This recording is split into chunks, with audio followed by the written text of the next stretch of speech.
யோகி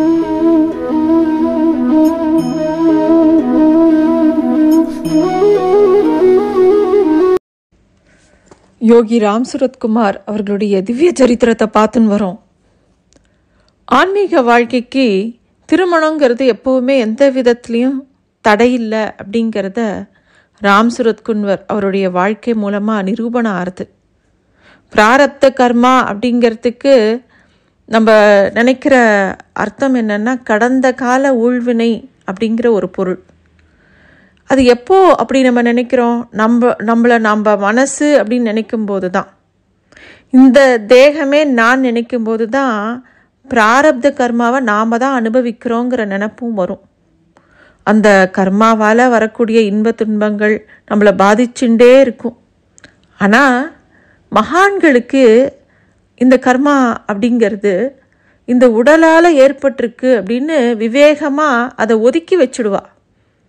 இன்னொன்று, இந்த உலகத்தில் எந்த நிகழ்வு அது நடந்தாலும் அது அந்த அளவில்லாத பெருஞ்சக்தியால் தான் நடந்துட்டுருக்குங்கிற ஞான தெளிவு ஞானிகளுக்கு எப்பவுமே இருக்கும்.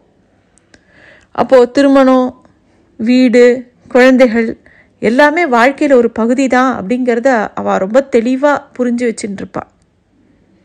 ரமண பகவான் கூட ஒரு பாட்டில் தீரமில் அகத்தில் அப்படிங்கிறார். அதாவது ஞான தேடல் இருக்கிறவன் ஒருபோதும் கோழையாக இருக்க மாட்டானான்.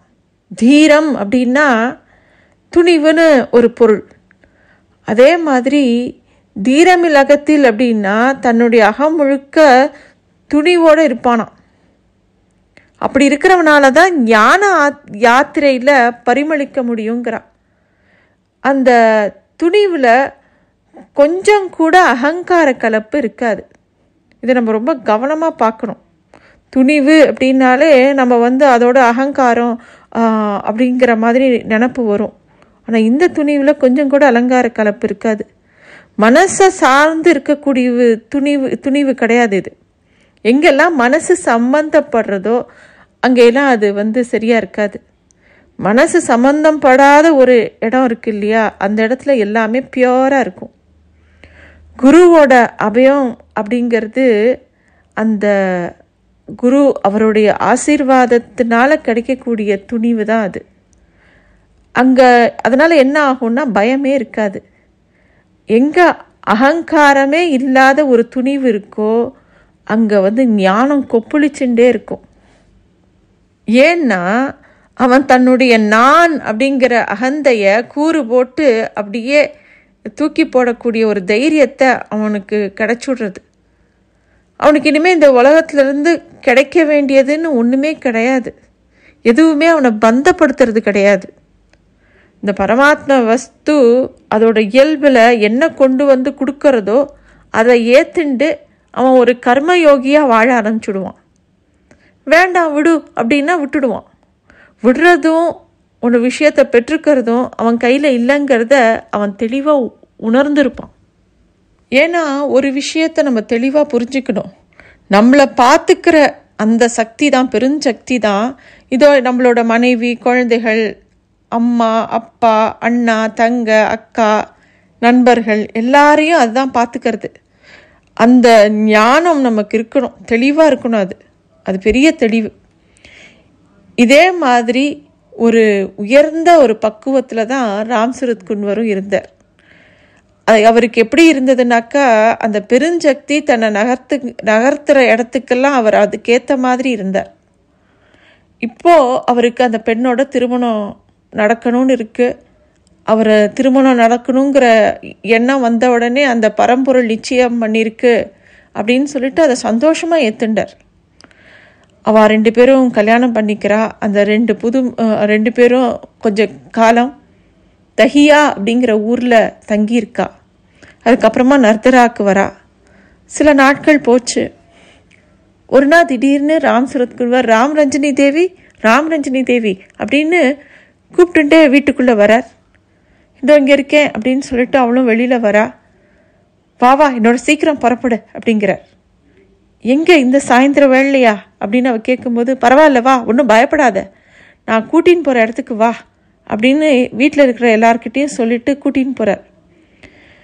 வீட்டில் இருக்கிறவா எல்லாரும் ஆஹா இவன் ஆரம்பிச்சிட்டானா அப்படின்னு ஒருத்தருக்கு ஒருத்தர் பேசிக்கிறா. அதை எதையுமே காதில் வாங்காமல் 2 பேரும் வெளியில் நடந்து வரா. அந்த ரஞ்சனியும் தலையில் கோஷாவை போட்டுண்டு மெதுவாக அவருடைய கணவரோட நடக்க ஆரம்பிக்கிறா. நம்ம எங்கே போகிறோம் அப்படின்னு அவள் கேட்கும்போது, ஒன்றும் பேசாத, ஒன்றும் கேட்காத அப்படின்னு சொல்லிகிட்டே அவர் வேகமாக கூட்டின்னு வரார். அவர் முகத்தில் அப்படி ஒரு சந்தோஷம் இருந்தது, நடையில் கொஞ்சம் வேகம் இருந்தது. வேகமாக ஊரோட எல்லைக்கு கூட்டின்னு போனார். சட்டுன்னு திரும்பி இதோ என் முன்னாடி வா அப்படிங்கிறார். ஏன் அப்படின்னு ராம்ரஞ்சனியும் பதட்டத்தோடு கேட்குறா. மெதுவாக அவளோட கண்களை பொத்தி இப்போ முன்னாடி நடந்து போ அப்படிங்கிறார். 2 பேரும் மெதுவாக ஒவ்வொரு அடியாக எடுத்து வைக்கிறா. கொஞ்சம் தூரம் நடக்கிறா.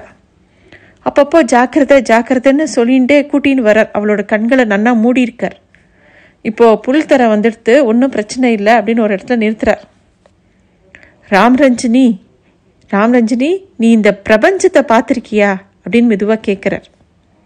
அதோட பேரழகை நீ பார்த்துருக்கியா, அதோட விந்தையையும் ஆட்டத்தையும் நீ பார்த்துருக்கியா அப்படின்னு தன்னோட மனைவி கிட்ட கேட்குறார். அதுக்கப்புறமா அவளோட கண்கள்லேருந்து ஒவ்வொரு விரலாக புல்லாங்குழலேருந்து விரலை எடுக்கிற மாதிரி எடுக்கிறார். மெல்ல அவளை பார்க்க சொல்கிறார். முதல்ல கும்மிருட்டாக இருந்தது. சட்டுன்னு 2 கைகளையும் விளக்க அந்த அம்மா ஆஹா ஐயோ அப்படின்னு ஆனந்தத்தில் அலறினா. மேலே பௌர்ணமி நிலவு தான் கண்ணெதிரில் கண்ணோட இமைக்கு பக்கத்தில் வட்டமாக ஜொலிக்கிற மாதிரி இருந்தது. அது பக்கத்தில் ஆயிரக்கணக்கான நட்சத்திரங்கள் அப்படியே முத்து செதறின மாதிரி இருந்தது. அந்த பௌர்ணமியோட கிரணங்கள் அந்த வெள்ளியை உருக்கி வச்ச மாதிரி கங்கை மேலே யாரோ உருக்கி ஊத்தின மாதிரி இருந்தது. அது நீரா இல்லை வெள்ளியை அள்ளி கொட்டியிருக்காளாங்கிற மாதிரி திகப்பாக இருந்தது. கங்கை அப்படியே சீறி பாஞ்சின்னு இருந்தது. அந்த வெள்ளி கங்கையை பௌர்ணமி நிலவோட எதிரொலிப்புல பார்த்த அந்த மனைவி தன் வசம் இழக்கிறா. இது வரைக்கும் அவள் இப்படி ஒரு அழகை பார்த்ததே இல்லை. அவள் கால் அப்படியே துவண்டு போச்சு. சட்டுன்னு அந்த இயற்கையோட அந்த பிரம்மாண்டத்தை பார்த்த அந்த மனசு சோர்ந்து போயிடுது. பார்வை அப்படியே நிலக்குத்தினது. ராம்சூரத் குன்வர் பிரபஞ்சத்தோட சிருஷ்டியை கன நேரத்தில் அனுபவிக்கிற கூடிய அந்த நிலைக்கு அவளை கொண்டு போனார். ராம்சூரத் குன்வருக்கு தோணித்து, தனக்குள்ள தான் கண்டதை இன்னைக்கு தன்னோட மனைவி பார்க்குறாளே, ராம் அப்படிங்கிற ஒரே ஒரு சொல் தானே, நாங்கள் 2 பேரும் ஒரே விஷயத்தை பார்க்குறோமா, இதுதான் அர்த்தநாரிங்கிற ஐக்கியமா, இவ வேறு நான் வேறுங்கிற பேதம் அருந்து போச்சே. ஏ கங்கா மாதா, எனக்கு எப்பேற்பட்ட மனைவியை கொடுத்துருக்க, என்ன ஒரு வாழ்க்கை துணைவி இவ, எப்படி பார்க்க வேணும்னு அவளை தன்னா தெரிஞ்சு வச்சுட்டு இருக்காளே, இல்லை நீ கன நேரத்தில் நீ காட்டி கொடுத்துருக்கியா அப்படின்னு அந்த கருணையை நினச்சி அவர் கண்கள்லேருந்து அப்படியே நீர் பெருகித்து, கன்னத்துலேருந்து அப்படியே வழிஞ்சுட்டே இருந்தது கண்ணீர்.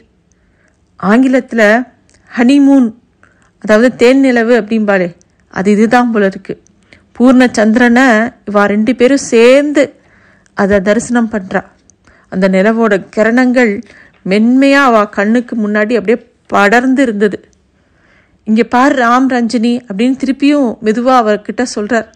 அவள் மெதுவாக இப்போ தான் கண்ணை திறக்கிறா. இதோ உன் சுட்டு விரலை மேலே காட்டு அப்படின்னு சொல்லும்போது மெதுவாக தன்னோட விரலை வட்ட திகிரியாக அந்த ஜொலித்த சந்திரன் நோக்கி அவள் நீட்டுறா. சந்திரன் பக்கத்தில் நகர்த்தி, ரஞ்சினி இதோ இப்போ இந்த சந்திரனை உன் சுட்டு விரலால் அப்படியே ஸ்பரிசிச்சு பாரு அப்படிங்கிறார். அவள் மெதுவாக அதை தன்னோட சுட்டு விரலால் நீவ அந்த சந்திரனோட கிரணங்கள் அவளுக்குள்ள அமுதமாக இறங்கித்து ஏதோ மின்சாரம் தாக்கின மாதிரி 2 பேருக்கும் இருந்தது. அந்த 2 பேரும் கொஞ்ச நேரம் அப்படியே இருந்தா, கையை கோத்துண்டா. அவள் இருக்கிறது ஒரு பூலோகமா இல்லை சொர்க்கலோகமா அப்படின்னு தேக நினைவில்லாமல் அப்படியே அரை கண் மூடி அந்த பாறையிலேயே உட்காண்டிருந்தா. உலகம் முழுக்க வானமும் பூமியும் ஒன்று பக்கத்தில் நெருக்கமாக இருக்கிற மாதிரி இருந்தது. வானத்திலிருந்து தான் கங்கை பாயறதா இல்லை பூமியிலேருந்து கங்கை மேலே நோக்கி போகிறதா அப்படிங்கிற மாதிரி இருந்தது. மெல்ல ராம்ரஞ்சனி தன்னோட நிலைமைக்கு வந்தா. என்ன ஒரு அனுபவம், இதுதான் தேனிலவா அப்படிங்கிற மாதிரி அவ கேட்டா. ராம்சூரத் குன்வர் மெதுவாக பேச ஆரம்பித்தார். இது ராம்தேவி ரொம்ப சில பேருக்கு மட்டும்தான் மனசை தாண்டி இருக்கக்கூடிய தேனை ருசிக்க முடியும். நீ இப்போ பிரபஞ்சத்தோட ஆதார சக்தியோட தெவளையிலிருந்து அமிர்தத்தை பருகின. அது கண்ணில் இருந்து மனசு வழியா ஹிருதயத்துக்கு போய் திருப்பி நீ மீண்டு வந்திருக்க. இந்த சந்திரன் தான் மனசாவும் இருக்கான். அங்கே ஒரு தனி மனம், இங்கே ஒரு தனி மனம். அங்கே ஒரு சந்திரன், இங்கே ஒரு சந்திரன். அதாவது வெளியில் இருக்கிற ஒரு சந்திரன் இருக்கு, நம்ம மனசும் சந்திரன் தான் அப்படிங்கிறத அவர் காமிக்கிற. மனசுக்குள்ளேயும் இருக்கு. ஆணும் பெண்ணும் இணையும் போது 2 மனம் ஒன்றா ஆறுது இல்லையா? 2 சந்திரன் மாதிரி தான் அது. இப்போ பாரு அது எப்படி ஜொலிக்கிறது. நீயும் நானும் வேற வேறன்னு கொஞ்ச நேரம் பிரிஞ்சு இருந்தோம் இல்லையா? இப்போ கொஞ்ச நேரத்துக்கு முன்னாடி நம்ம 2 பேரும் ஒன்றானோம். அந்த சந்திரனுக்குள்ள தேன் பரவித்து, அது இங்கே உள்ள தேனீகள் சேகரம் பண்ணின தேன் கிடையாது, இது ஜீவ அமிர்தம். இந்த அமிர்தம் தான் ஜீவனுக்குள்ளே அப்படியே பொங்கிண்டே இருக்கும் அப்படின்னு சொல்லி ராம் சூரத்குன்வர் ராமரஞ்சனியோட கையை பிடிச்சி அப்படியே தூக்கினார். அந்த பாறை மேலே ஏறி நின்னார் 2 பேரும். அப்போ ராம் சூரத்குன்வர் சொன்னார், தேவி, நான் சொல்கிறத நீ திருப்பி சொல்லு பார்ப்போம் அப்படின்னோடனே என்ன சொல்கிறது அப்படின்னு அவ கேட்குறா. நான் அந்த கம்பீரமான விவேகானந்தரோட வார்த்தையை உனக்கு சொல்ல போகிறேன். நான் சொல்கிற வார்த்தையை 3 தடவை சொல்லு பார்ப்போம் அப்படின்னு சொல்கிறார். அப்படி அவர் சொல்லும்போது அவளுக்கு ராமரஞ்சனிக்கு ஆச்சரியமாக இருந்தது. இவர் தான் தன்னோட புருஷனா, இல்லை அந்த பரம புருஷனே தன்னோட புருஷனா வந்திருக்காடா அப்படின்னு வியப்போட அவரையே பார்த்துட்டு இருக்கா. ஆனால் அவர் கண்களை மூடின்னு இருந்தார். எங்கே சொல்லு பார்க்கலாம் அப்படின்னு விவேகானந்தர் சொன்ன அந்த வார்த்தையை சொன்னார்.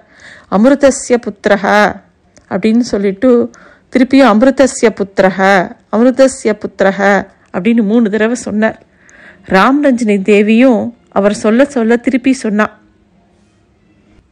ராமரஞ்சனி தேவிங்கிற அந்த ராம் சூரத்குன்வரோட மனைவி, அந்த பெண் இந்த பாரத தேசத்தோட உயர்ந்த ஆத்ம தத்துவமான உயர்ந்த நித்திய அமிர்தத்தின் புத்திரனே நீயே, அது நீ சாதாரணமானவன் அல்ல, அந்த அமிர்தமே நீ அப்படின்ற அந்த சொல்லக்கூடிய அந்த மகா வாக்கியத்தை அந்த கங்கை கரையில் பாறை மேலே நின்றுண்டு பௌர்ணமி சாட்சியாக உரக்க சொன்னான். எல்லாம் 2 பேரும் இறங்கி நடக்க ஆரம்பிச்சா. அப்போ ராம் சூரத்குன்வர் சொல்கிறார், ராமரஞ்சனி தேவி, நமக்கு இப்போ முடிஞ்சிருக்கிறது தேன் நிலவு அப்படின்னவனே புரிஞ்சது சுவாமி அப்படிங்கிறாவோ. அப்புறம் அந்த நிலவொளியில் 2 பேரும் மெதுவாக நடந்து போயிட்டே இருக்கா.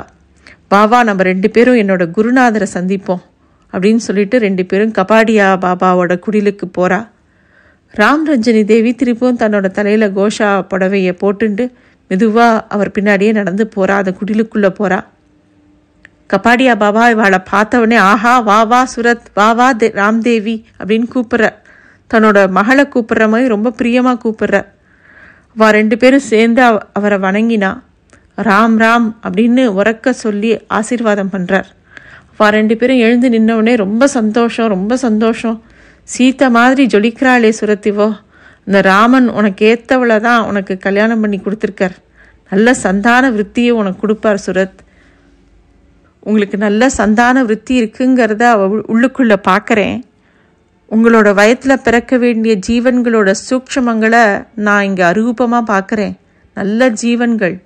இது பிராரப்த விஷயம் அப்படிங்கிறத நீ நல்லா தெரிஞ்சு வச்சின்னு இருக்க இல்லையா சுரத்? இல்லற வாழ்க்கையில் ஈடுபட்டு நல்ல குழந்தைகளை பெற்று நல்லபடியாக வளர்த்துண்டு வா. ஒரு பெண் எப்போ பூர்ணமாறா தெரியுமா? அவள் எப்போ தாயாராளோ அப்போ தான் அவள் பூர்ணமாறா அப்படின்னு சொல்லி 2 பேரையும் ஆசீர்வாதம் பண்ணுறார். அப்போது ஒரு மாம்பழத்தை கொடுத்து, நீங்கள் 2 பேர் மட்டும் இந்த மாம்பழத்தை சாப்பிடுங்கோ அப்படின்னு கொடுக்குறார். 2 பேரும் அதை வாங்கிட்டு மெல்ல நடக்க ஆரம்பித்தா. அவளுக்கு முன்னாடி குரு அருள் அப்படிங்கிற பிரகாசம் வழியை இன்னும் செம்மையாக்கிண்டே